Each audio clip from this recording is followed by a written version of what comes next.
My favorite plant to grow in my yard is the fruit tree, because you plant it once and you get fruit for decades. If you have ever been curious on the best ways to be successful in growing fruit trees, today is your lucky day. Why? Because my team and I have compiled our best interviews and videos in one place to assist you in growing your own toe-tingling peaches and awesome apples right out your front or back door. Plus, as an added bonus, we've included an in-depth guide to successfully growing fruit trees in your yard. To get access to this information, it's free by the way, just go to urbanorchard.org or text FRUIT to 33444. That's urbanorchard.org or text FRUIT to 33444. You're listening to the Urban Farm Podcast, your partner in the grow your own food revolution. Whether you've just been introduced to urban farming or you're a lifelong advocate, we're sure you'll leave feeling more informed, equipped, and empowered to dig deeper into the soil of your local food economy. With you every step of the way, here's your host, Greg Peterson. Today on the Urban Farm Podcast, we have Penn Parmenter to talk about her experience with seeds and high-altitude tomatoes. Since 1992, Penn and her husband Cord have been growing food just above 8,000 feet in the West Mountains of the Rocky Mountains of Colorado. With many years of research and development, they founded Smart Greenhouses, LLC and Miss Penn's Mountain Seed in 2013. Together, they build smart greenhouses all over the Rocky Mountain West at even the highest elevations. Their greenhouses are 100% sustainable as they heat, cool, and ventilate themselves without the use of fossil fuels. Isn't that cool? Miss Penn's Mountain Seeds is a small, high-altitude bioregional seed company servicing the mountain people of Colorado and surrounding areas. As a tomato specialist, she offers over 200 varieties of adapted tomatoes, the Holy Grail of the mountains, as well as around 50 native wildflowers, along with a mix of garden flowers, herbs, and wild foods. Penn and Cord have 3 sons, Maximilian, Beauregard, and Wulfgar, who help them in all aspects of their work. Welcome to the show today, Penn. Thanks, Greg. Great to be here. Oh, I am so happy to have you. We have a bit of a history. I taught some of your first seed school that you took, back in 2010 from Bill McDormand and Belle Starr? It's true. It was the first seed school on the planet. I was very privileged to be there, and you were one of our presenters. Nice. Well, we'll talk more about that, but I shared a bit about you. Can you fill in the blanks for us and share more about the path you took to get where you're at now? Well, for one thing, homesteading when you're 25 years old with no money and no prospects is really the story. That's what, a lot of us really want to do. Yeah. And that's what we did. And no running water, no electricity, raw land. We had a 30-foot vintage 1960s camper and a wood stove named Leroy. And the 3 feet of snow with everyone telling us no, all the things we could not do. We moved on to our 43 acres, and that very spring with no water started our first garden bed. Wow. And started growing our food. And that's what started. We just are a family on a mountain. We started making babies. We started expanding. Everyone telling us no, none of this would work. You can't grow a tomato. You can't grow any of this stuff. Heartbreak, failure, all that stuff they told us. And instead, a really interesting thing happened because my neighbor goes down to Taos to attend Lama for a Buddhist retreat, and she came back with Bill McDormand's earliest catalog when he was still high-altitude gardens. Wow. And it was just a printed piece of, packet of paper. Just black and white paper, and it listed off these things. And she said, well, this is for high-altitude gardens, and we were both starting at the same time, and I said, let me borrow that. And we both made our first orders from Bill, and he'd only gone to Siberia to get seed in 89, and we were getting from him in 92. Wow. And we had wonderful success because we started off with seed that is 4 short seasons, it's 4 difficult climates, and got that wonderful early success that gives you all that boldness that you can do anything while everyone's telling you can't do this. You don't even have Right. running water. We didn't have water for the first 3.5 years, but we kept gardening anyway.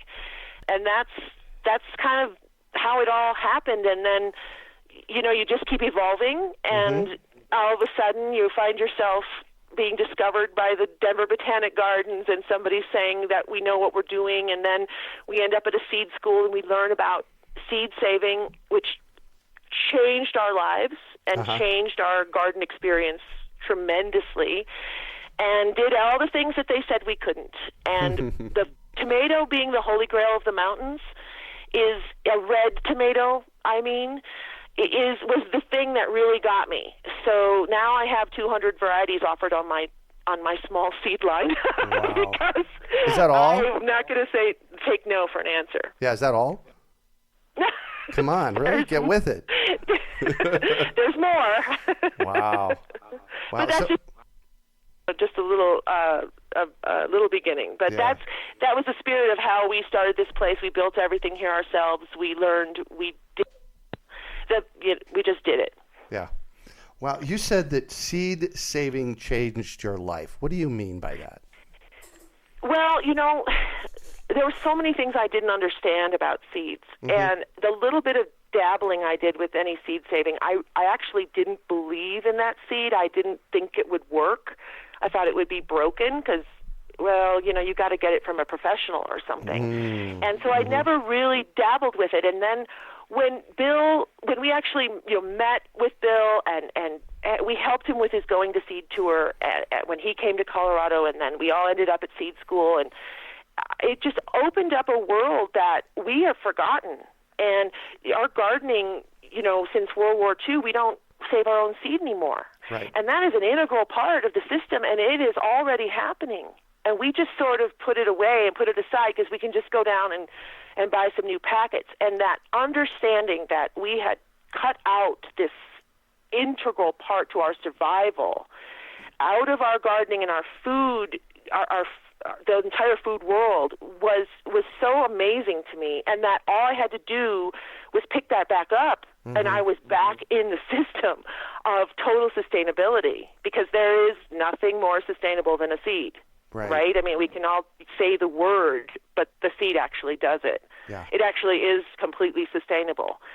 And that was stunning. When we came home from seed school, we collected about 10 pounds of seed out of our garden that we would have put in the compost. Oh, my gosh. Because we just, are we going to, we just go get some more seed. Right. That's how our culture is. Yes. And that understanding the power that you have with your own seed, and that you are producing your own survival, your own seed to feed yourself, to heal yourself, right there in this simple act that we were doing all along anyway, and we didn't get it. We missed it. And now, now I'm on the seed train. People think the food movement's on, but the seed movement is what's really, that's what begins it all. Without the seed, what are we going to do? So it was really opened my eyes, but it's been the funnest thing ever, too. I really did become addicted to it. It's a kick in the pants, Nice. Greg. It's a kick in the pants. Nice. Because as soon as you start saving seed, you're so into it. It's so fun. You get so much back. Right. That you are like okay, I now I'm going to try a more difficult variety, or I'm going to expand my horizons, and it's so fun. And you just get jazzed by it. I can tell. You're jazzed today. Nothing has jazzed me in the gardening world like seed. It is super fun. Nice. Never lets you down. So what happens to a seed as it's saved over time in your space? So why shouldn't I just go, and get a new packet of seeds every year? Well, for one thing, you're in Phoenix, which I definitely would put in the list of extreme growing. Oh, yeah. We're extreme growing. We're at 8,000 feet in the Rockies. And anywhere that it's extreme growing, really, seed and all plants and all seed adapt to wherever they're grown. And we know this over time, obviously. But even with vegetable seeds and with your food, just the simple act of growing it out on site and saving the seed and reusing that seed from that site. Seed carries the information with it. It brings it into the next generation. So it's learned, and then it stores that information, and then it uses it in the next season. Mm-hmm. So, as Bill McDorman will tell us, not only is it self-replicating, but it's got an adaptation system built in. Oh, right. Which there's no other thing on Earth that does that. I mean, humans do that. Living things do that. So we adapt. So for us up at 8,000 feet, for you where it's 115 this summer, how can you grow a tomato when it can't pollinate in that heat? Right. Adapted tomatoes will do better for Phoenix. So anybody who's saving their seed in Phoenix is contributing to that plant overcoming those extremes. So for us in the mountains at 8,000 feet with everyone telling us no, and the fact that the entire mountain region is left out of the horticultural world, there is no zone for us. There is no true zone because it's different. Mountain ranges are different. Where they are on the planet makes it different. It's very unique. And so seed adaptation, bioregional seed is key for us in extreme climates. And that's the biggest thing for me is the mountain people don't have any seed. There is no seed for us. Bill McDorman Seed Company was it. Used to be High Altitude Gardens, is now Seeds Trust. So that was, thank goodness, we started with that. Right. Because like I said, that really set us off on the right note. But now understanding the power and seeing how quickly the plants have responded, that part blew me away even more because you think this is going to take 50 years. It happens right away. The first year, you see differences. The first year, the seed, just the germination rates and the vigor of your seedlings will blow your mind. Wow. And then how they perform in the garden is already so much better. So immediately start saving your seeds, you get immediate results. So it's powerful. It's fun, too. So I think I said that. Yeah, well, that's okay. Bring it on. I love that. So you're saying that the seeds that I save out of my yard and then plant again next year are going to start adapting to the space that is my yard. They already have. That's right. They've stored that information by getting through one Phoenix summer or whatever that delivered. And in Colorado, the weather changes all the time. We don't have the same summer every year. It's different every single minute. So everything that seed can learn, when I have 5 years of saving the seed and using the fresh seed then on the 5th year, now that tomato has experienced a cool summer, a hot summer, a windy summer, all of the things that can accumulate, and it's accumulating this information. So now, in 6 summers, it's ready to handle quite a few more things that could be thrown at it. But it will learn your place on the planet, and it will respond to that place on the planet and get stronger and more vigorous. And it's a really beautiful thing to see. It really does work. It really does. Nice. So the seeds become better over time. Absolutely. Stronger, more vigorous. The opposite of what I thought. I thought I'd probably done something wrong and broke them. Like by even like I'm sure there's some more science behind this that I don't know, And now it's hard for me to walk by a public building without eyeing their echinacea stand, like look at that seed. Yeah. Cool. So you mentioned really the word a little while ago, the words short season. What's that mean? Well, for gardeners, you have a certain length of time between frost dates. And for us up in the mountains, we are very lucky to have 90 days. And that's from June 1st to September 1st without a freeze that will actually kill your plants. You might get a few frosts, but we're talking a real freeze. So it's changing all the time. And, of course, we've experienced 3 incredibly warm winters. And so we have been benefiting in September to finish out some of our crops where we couldn't before. We have to bring them in and ripen them if they're not done in 90 days. Oh, right. which is another reason for that adaptation. A pumpkin that Bill McDorman offered for years, which is no longer on the market. We ended up having some of the last seed of it when he ran out, and we've started growing this pumpkin. And it's a full-size pumpkin. We grow it in the open at 8,000 feet, and in 6 years, it has now gotten to about 15 pounds instead of about the size of your head, and turning orange on the vine, which is something we've never seen before. In 90 days? In under 90 days, absolutely. Wow. And it is a 90-day pumpkin, but that doesn't mean much up here. Okay, you don't want you want things as soon, as early as possible. If you can get an 80-day pumpkin, that's even better, because you may not have 90 days, and it's first just coming on at that point. So the shortest season varieties you can find for extreme growing is all the better, because stuff can happen. Hailstorms, windstorms, things that'll just take out the whole garden. And that pumpkin, like seeing see how that pumpkin learned to survive, learned to get finished faster, learned the environment. And now they're not all orange, but just to even have some orange happening is really remarkable. Yeah. So it's September 1st, we're watching the weather every day, and it could freeze and then be warm again for a month. And we can extend that season, but it's probably going to freeze, in early September and take us out. Wow. And then be warm again. Yeah, exactly. So for those listeners that don't really understand this whole notion of short season or long season, give us an idea of what the shortest might be and what the longest might be. Okay, well, like for us, we're always looking for short season varieties, but a winter squash is often 120 days. Some of them are 140 days. Flint corns and certain corns are, to get them to be dry on the cob, can be 140 days. That's an extremely long season where you are, I'm sure, although you have that heat spike in the middle of summer, which changes things. I know there's a lot of growing before and after the heat of the summer. Yeah. But 120 days is very long. 80 days for a winter squash is about the shortest you can get. So anything I'm looking for me, is leaning towards the short season. We do have these remarkable greenhouses that I can grow year round, so I can grow the longer season things in those.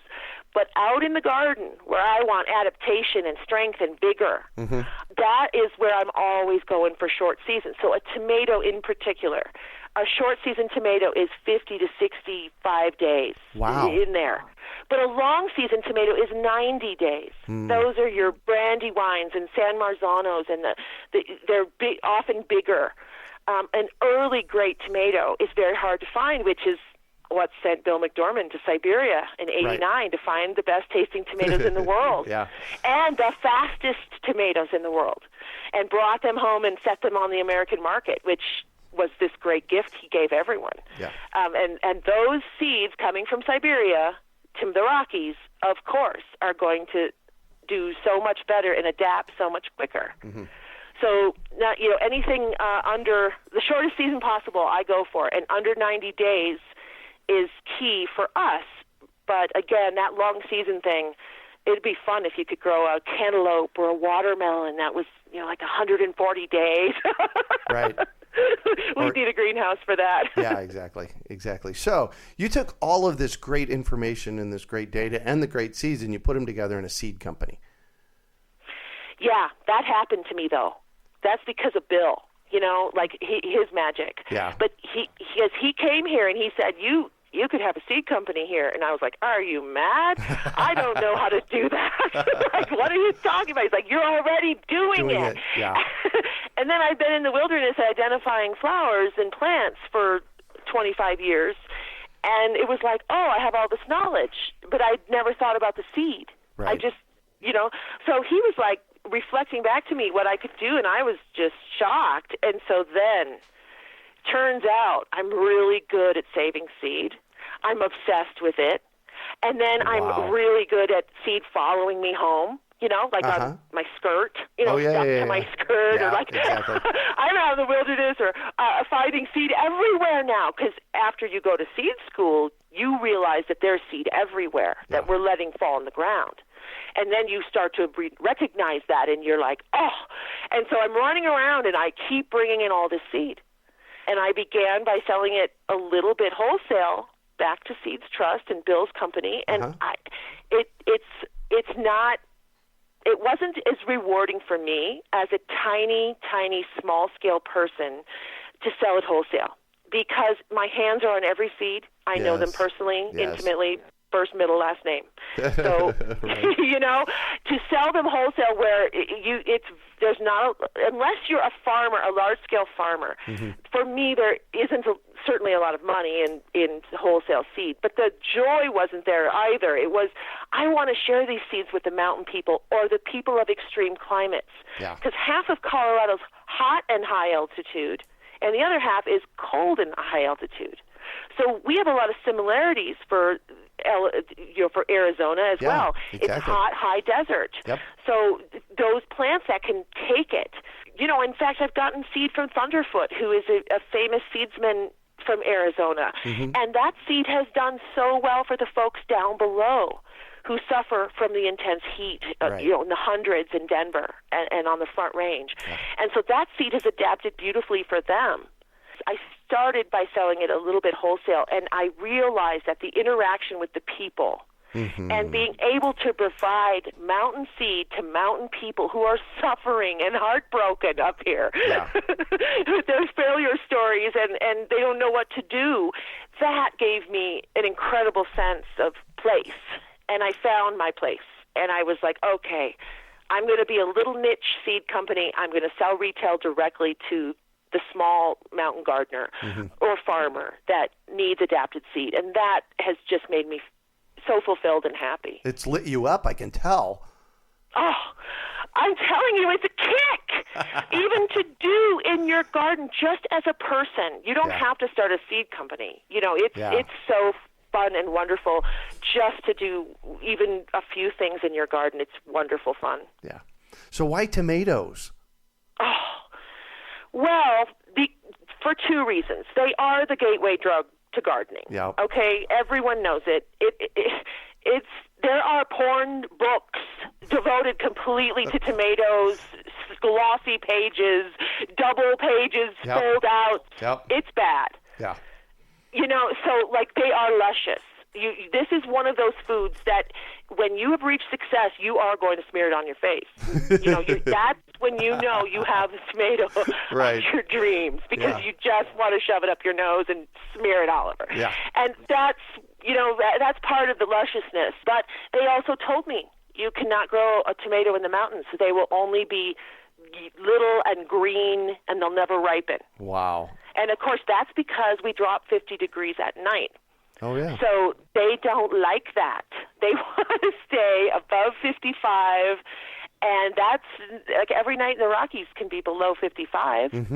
So we have to learn all these things, you know, to combat that. But tomatoes are so interesting and unique, and the flavor spectrum and the color spectrum, the visuals, the plant forms and shapes are completely outrageous. They're a beautiful ornamental plant as well. And you know, I grow angoras where they're covered in white fuzz, and they're just, you want to pet them. Oh wow. And little dwarfs that only grow 12 inches or 18 inches that are great for small container gardens, but put on heavy loads. And they are such a fun plant. And, you know, where they grow wild, they're kind of a weed. So, you know, they give and give and give. Yeah. So, you know, I like everything about them. And I liked it that they told me I couldn't grow them. And you did it anyways. Yeah. Yeah. Plus, I guess the other half of this equation is try and get a good tomato in the grocery store. Oh, well, no, that's all been bred out of them now. Yeah. They're not interested in flavor. Yeah. But even the most, you know, simple tomato that you buy on the market, grown yourself, is going to taste marvelous compared to that stuff that those imposters that they're that are sold pretending to us. Are they're labeling as tomatoes. You know, I'm always like, I don't think they should be a color somewhere between gray and pink. Like, I think they should be red or orange or yellow. But they're really fun. And, the black and purple tomatoes have tons of health benefits, the cancer-fighting resistance. I just love all that. And it's a great plant, and it's a great fruit. So there you go. That's why tomatoes, I guess. Nice. So what other seeds do you collect and save and have available besides tomatoes? I mean, we've mentioned some of them, but go. Okay, well, my husband is a seed saver too, of course, because we attended seed school together. Right. Yeah, and he likes manly stuff, like corn and beans and squash, big seeds, and all that. He grows everything, but he really likes to grow pumpkins and corn, and so we've had Bill McDorman has sold Candy Mountain sweet corn for years and years on his website, and he the person that developed it, I think, was from Montana, Ken Fisher, and it's a wonderful 73-day sweet corn. Oh my gosh! And sweet corn, is this decadent thing that we Americans eat, and it's not the same as Flint corn that you make real corn food out of. Sweet corn's just that instant gratification corn. Right. But so many people love it and miss it and want it, especially in the mountains. They want those things that they grew from where they came from. And that's why having a good tasting tomato or sweet corn at 8,000 feet, they're just like, it blows their mind. So I'm really thrilled to be able to offer that to the mountain people, because there's not a lot of options out there. Painted Mountain is one, but the Candy Mountain sweet corn is a super sweet. It's absolutely delicious, and it is getting faster and faster.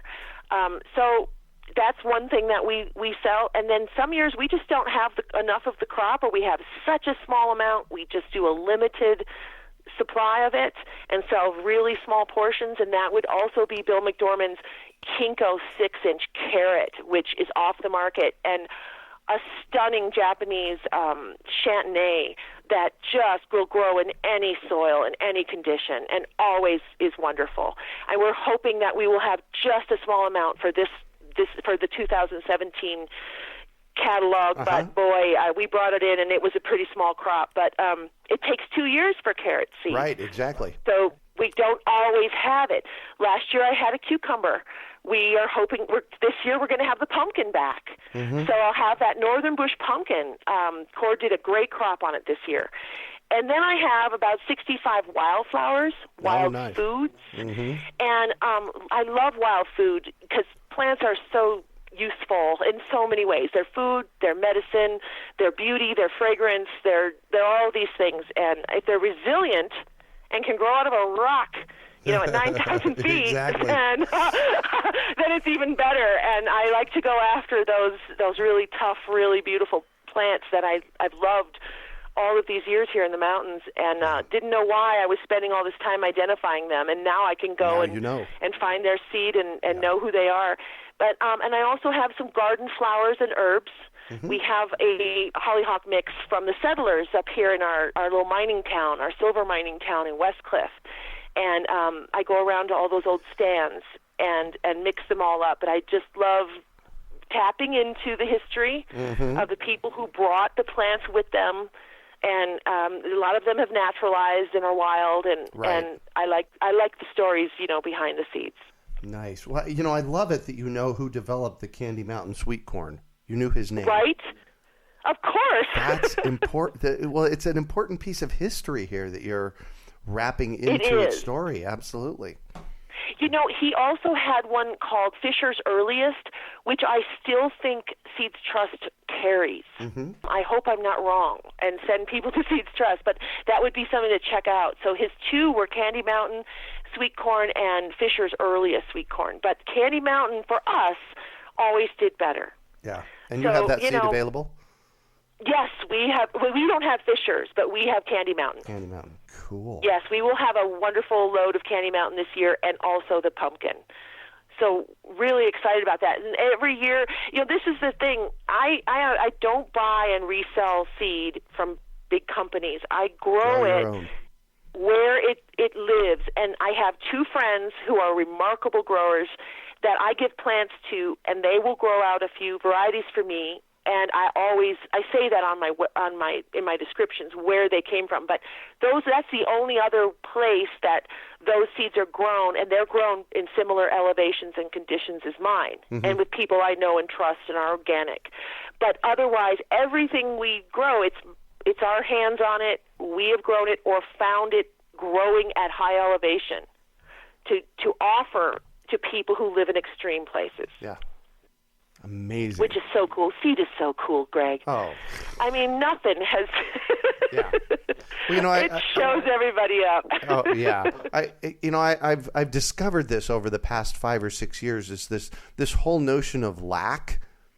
There's only one place on the planet that it lives. It lives in the human brain.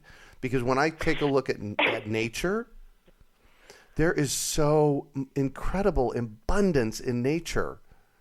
And, seeds is one of them. Yeah. Oh, this is exactly, there's some other people who have published this, but for me too, I've been saying this for years. The biggest lie we've been fed by, I will say, chemical companies. I am not a chemical user. I do not. I know seed, soil, sun, and water grows food. But they told us, that we'd reached critical mass and the earth can no longer support us. I know differently.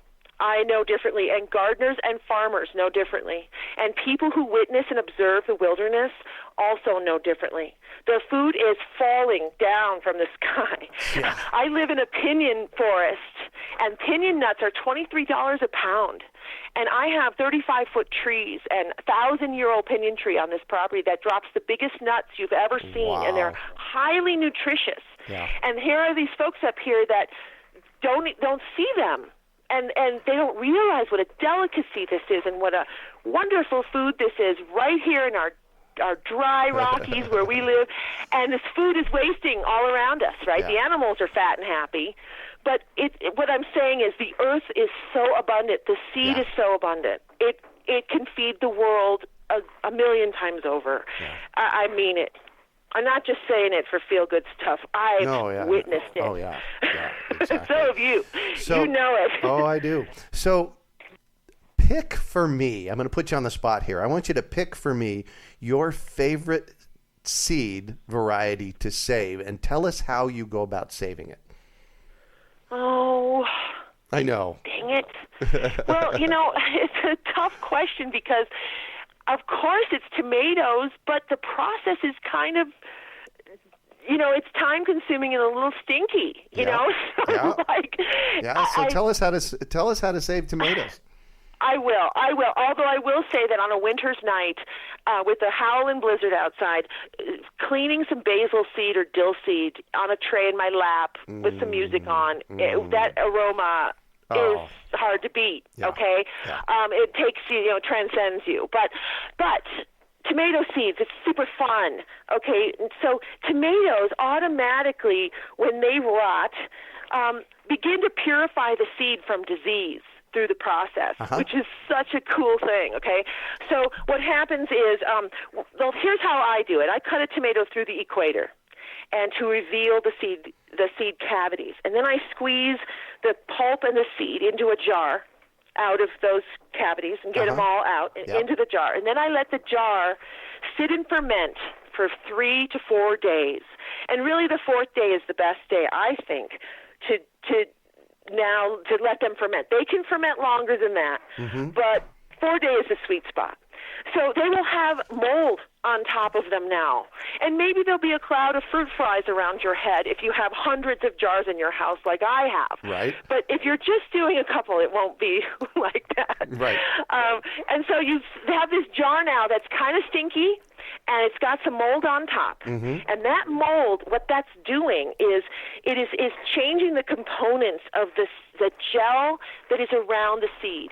Inside of the tomato, the seed does not germinate in that warm, wet tomato because the gel around it inhibits it from germinating. Right. And that's nature's process, is to do that for us. Once the tomato is overripe and begins to rot, this mold moves in and releases and changes that gel and gets that gel off the seed, and in doing so, purifies it from disease. So now it's ready. It's clean, and the gel isn't clinging to it anymore. And so now the way that you get the seed out of that goo is you fill your jar with water and stir it up really hard. And all of the perfect seed will immediately sink to the bottom of the jar, and all of the non-viable seed and the goo and the pulp and the skin will float to the top. And so then this is called decanting, and we pour the water off the top of the tomatoes, and the tomato seeds are all hanging in the bottom of the jar. So now you do this repeatedly, 3 or 4 times, and pouring off that crud, and any seeds that are floating are not viable. So off they go, too. And now what you're left with is clean water and beautiful, perfect, clean seed in the bottom of the jar. I throw that through a sieve, and then I smack it down on some drying paper or coffee filters. They don't stick to coffee filters, but they will stick to paper towels. So I like to use, like plain newspaper, that brown paper, packing paper or, of course, coffee filters on the small scale is perfect. And you spread them out if it's a lot, or you can fold it up if it's a little, and let them dry out of the sun. And once they're dry, it's time to package them and keep them in a cool, dry, and dark place with a steady temperature. That's the most important thing, is that wherever the seeds are stored, that their temperature is steady rather than fluctuating. Fluctuating you'll lose viability faster. But seed store is much, much longer than any seed company will ever tell you. So I like to say, my seed will go for 25 years. I don't know that, because I don't know how you'll keep them or store them. Right, exactly. But I've been germinating 50 and 60-year-old seed, and that's the thing. It doesn't all just die overnight. It starts losing germination rates. They start going more and more dormant. It takes longer to wake them up. Yeah. But, for your own fresh seed, good grief, for 10 years, your fresh seed will be great easily for 10 years. Yeah. Well, and then every year you grow it out, you get new seed if you want it. And you can get fresh seed. So, that would be the thing to do, I would think. You want to grow it out, because every time you grow it out, it becomes more adapted to your space. Exactly. If you're after adaptation, then growing it out every year and using the new fresh seed every year is great. Yeah. But if you don't do that, your seed will keep beautifully, for you. It's just not going to be adapting, but it will store for a long time, and you can still, make food out of it and more seed out of it for many, many years. Yeah. I love what Bill says. He says even if you have a failure in growing things, you can still eat it. You still get to eat it. So that's the great thing. Yeah. So I have an interesting question here for you. Let me frame out the whole question, because there's a PS by Janice. She says, you said, your question is, what does a typical day look like for you? And what Janice says is, she's been covered in seeds every time I've called. Tell us about that. It's not my fault. It's that. Well, for instance, today I have a whole bunch of tomato goo under my fingernails right now. Yay! I'm gonna. The hands on the skin on my hands is chapping from the acid from the tomatoes from squeezing. My right thumb is blown out from squeezing. But what's really fun is the wind started to blow here this morning. So I ran outside to get the aster seed, because it's gonna fly today, today. Right. Yeah. And so I'm running out there with a brown paper bag, and as I pull the aster seed, of course, it's flying everywhere. So I'm trying to stuff it in this bag. I come in, it's in my hair, it's in my eyelashes, so that's what I guess I mean it literally. Yeah. Oh, got it. I can't, and the thing with the tomatoes is, with our short season and the ones that I grow outside, I have to bring them in, a lot of them green, and ripen them in the house, because that's the nature of what we do here. They keep getting faster and better, but in the meantime, not all of them are going to ripen on any given year. And this was not a good tomato year for us. It didn't produce a lot of tomatoes. So I have them in the house, and guess what they like to do? They like to ripen all at once. Oh, nice. So, I have probably 100 buckets to go in the house right now. Wow. And I'm looking at them, and I'm thinking, I'm getting a handle on this, because I only have 100 to go. Right. Once the tomatoes are done, I'm free to do other things. But when it's a wet save and you're fermenting the wet seed, you have to do it. Yeah. You can't leave it. Like, all of the dry seed that I bring in from outside goes in a brown paper bag, and that bag gets stored in the seed room until this winter when I can be sitting and hand cleaning seed. Right. So that's more of how I do that, because the chores in the fall are too much to do all the dry seed. Yeah. But I can't ignore the wet seed because it's going to start rotting. Right. It's got an expiration date on it. Yeah, wow. right. Wow. Yeah, so it's exciting. Nice. And my family is building me a seed room. And so every time my sons come home from college and they're complaining that the stink and there's no room to sleep in the house because of all the seeds tomatoes everywhere, yeah. They're like, get to work on that seed room, men. That's what I tell them. Yeah. Cool. That's going to be fun. They're never going to see me again. Right. Well, I'm gonna shift on you now, and I'd like for you to talk about a time you failed, how you overcame that fairy, and what you might have learned from it.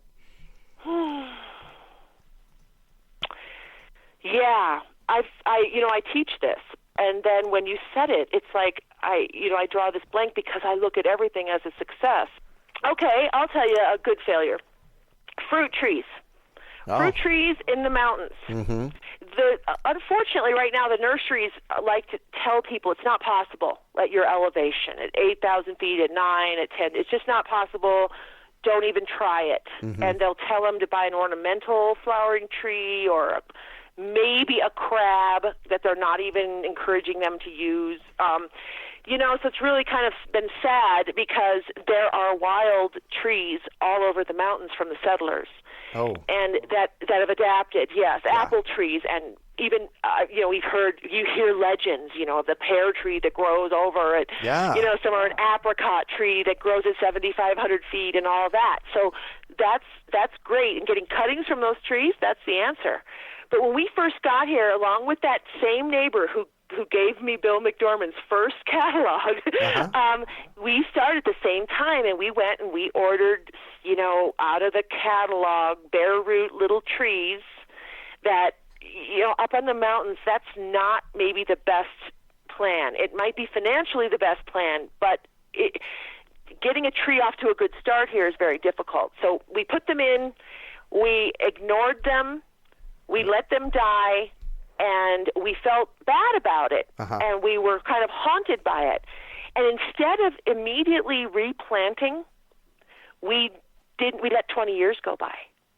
And our neighbor has been making pies for years with the same trees she planted at the same time and took care of. Oh. And I think what happened is we were, you do that sort of punishing yourself. Well, yeah. I failed at this, so I don't know. I don't know why I didn't immediately replant, because that's what I teach now is even if the deer came and ate them all, even if something happens and they split their trunks because it's too warm of a spring or whatever, plant again immediately.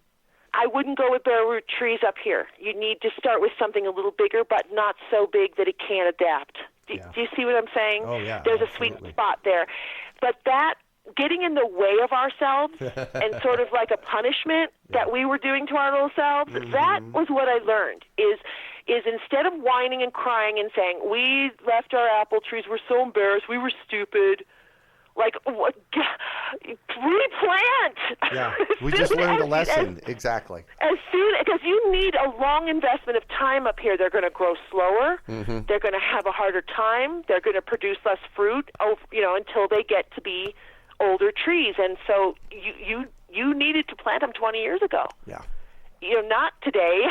So I with all perennial food, I feel that way. Yeah. Rhubarb, asparagus, all of it. Get that in immediately. And that really taught us, we kind of turned our backs on fruit trees and really regret it now. So there you go. Yeah. Dang it. What do you consider your biggest success? Well, I guess you're talking about seeds, right? Not my life. You pick it. I mean, because we have these three stellar sons who do everything with us, and we work as a family. And so this family is the best thing in my life, obviously. And they're a part of everything we do. They build greenhouses with us. They plant with us. They save seed with us. Their first jobs are working here with us, and they're brilliant, and they're kind and good, and that's I can't, that feels good. And then I'm madly in love with my big old man husband. Yeah. So there is that as well. But the success here for us as living on this land, my husband's a master blacksmith. We made a living as blacksmiths for many, many, many years, Wow. which is not a lot of money, let me tell you. Yeah, doing fine art for fine homes and sculpture, everything. He is truly a master. But when we started to build greenhouses, and we had built this greenhouse, which I know we're going to talk about another time, but we built these greenhouses. They performed so much better than anything we could have ever believed. And having people be able to have a small greenhouse that costs absolutely nothing to run, and you can build it out of salvaged materials, that's how we started. Wow. And that has been, like, to see those people now with those greenhouses and what they've done with them and the joy they feel, that's one of our biggest successes as far as work and what we do. And then I can't help it, providing seed for mountain people where there's such a lack for mountain folks, for high altitude places. That it empowers me. That makes me feel like I'm contributing somehow. Yeah. Wow. Cool. It was 3 things. Sorry, Greg. No, I'm kidding. It's beautiful. I love it. So. Oh, but they're so fine, those boys. Yeah. Yeah. Nice. So what drives you? What's your big why?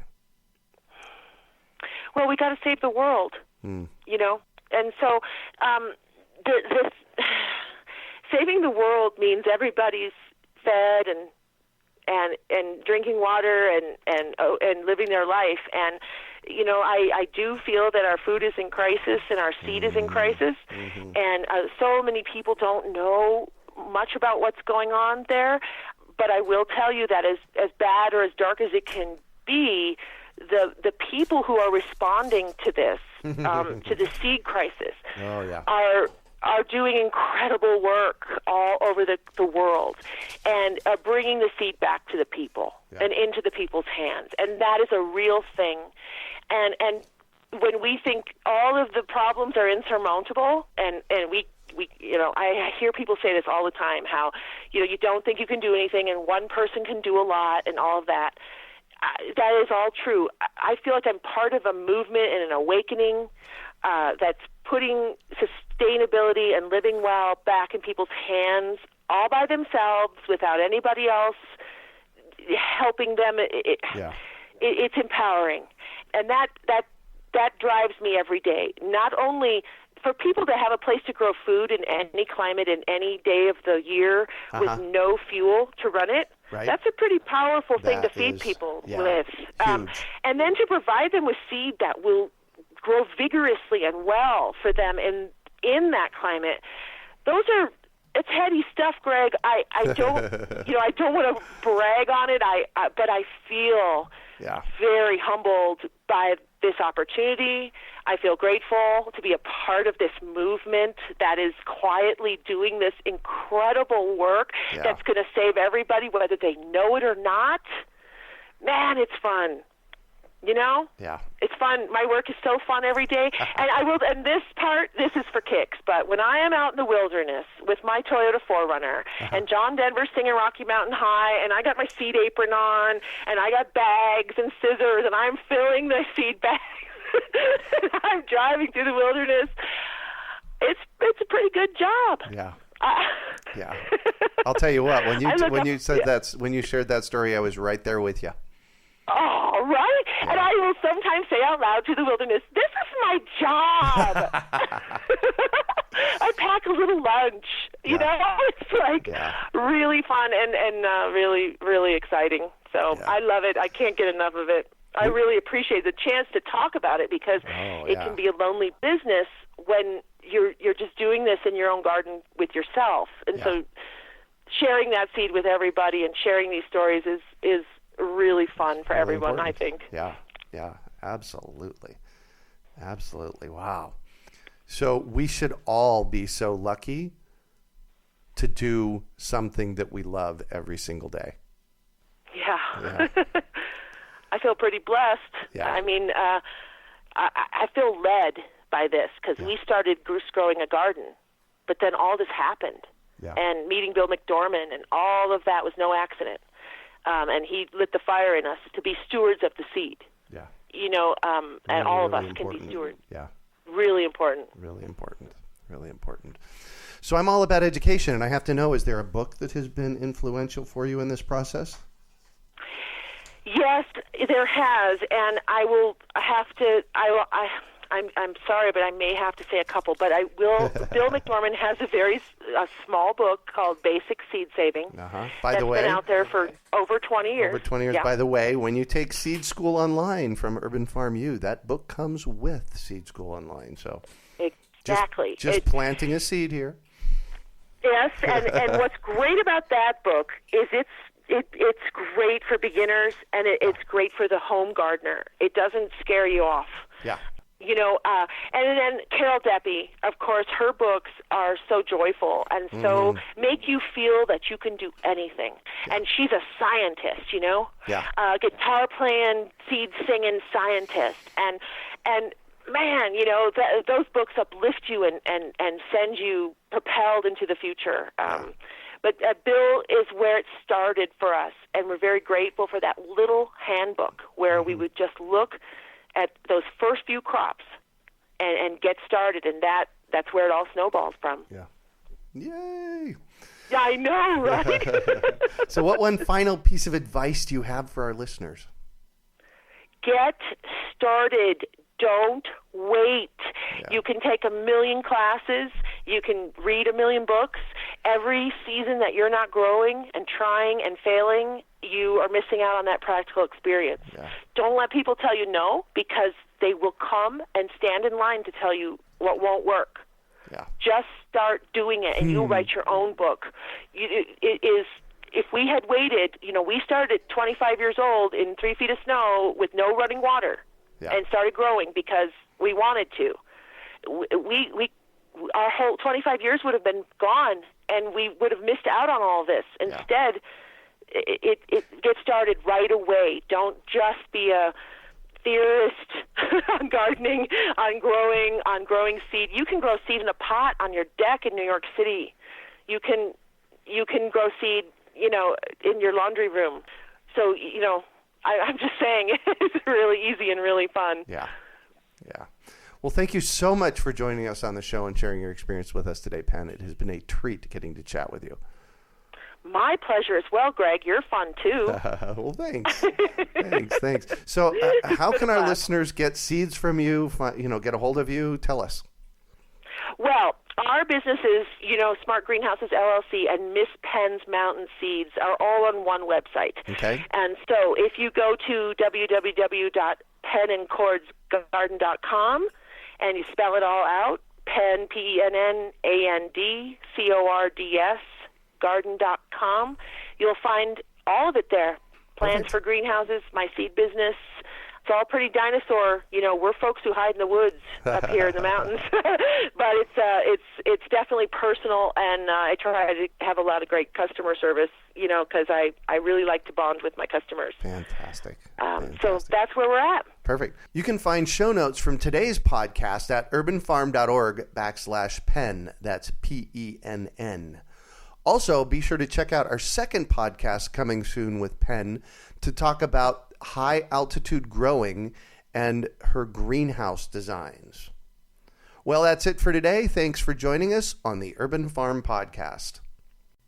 My favorite plant to grow in my yard is the fruit tree, because you plant it once and you get fruit for decades. If you have ever been curious on the best ways to be successful in growing fruit trees, today is your lucky day. Why? Because my team and I have compiled our best interviews and videos in one place to assist you in growing your own toe-tingling peaches and awesome apples right out your front or back door. Plus, as an added bonus, we've included an in-depth guide to successfully growing fruit trees in your yard. To get access to this information, it's free, by the way. Just go to urbanorchard.org or text FRUIT to 33444. That's urbanorchard.org or text FRUIT to 33444. We hope you enjoyed today's episode of the Urban Farm Podcast. Remember to listen 3 days a week for tips, advice, and resources to help you on your journey with urban farming. You can find us on the web at urbanfarm.org or send us an email to podcast@urbanfarm.org. In the words of Vincent van Gogh, great things are done by a series of small things brought together. Be encouraged that with each lesson learned and skill developed, you are one step closer in the direction of your dreams.